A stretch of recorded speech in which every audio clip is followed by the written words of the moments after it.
الله أكبر الله أكبر الله أكبر الله.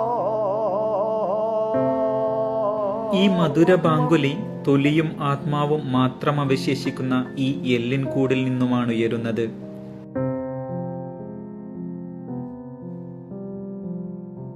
ഗസയിൽ വിശപ്പിലും രോഗത്തിലും ജീവൻ പൊലിയുന്ന കുഞ്ഞുങ്ങളുടെ കഥകൾ വാർത്തയല്ലാത്ത വിധം സാധാരണയായി മാറിയതാണ് ലോകം ഇപ്പോൾ നിസ്സഹായതയോടെ നോക്കിക്കാണുന്നത്.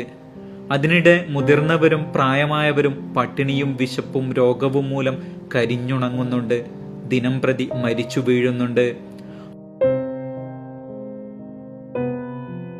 അത്തരത്തിൽ വിശപ്പ് തിന്ന് അക്ഷരാർത്ഥത്തിൽ എല്ലും തോലുമായ സലീം ഉസ്ഫൂറിന്റെ കരളലിയിപ്പിക്കുന്ന ദൃശ്യം സോഷ്യൽ മീഡിയയിലൂടെ ലോകം കണ്ടതാണ്.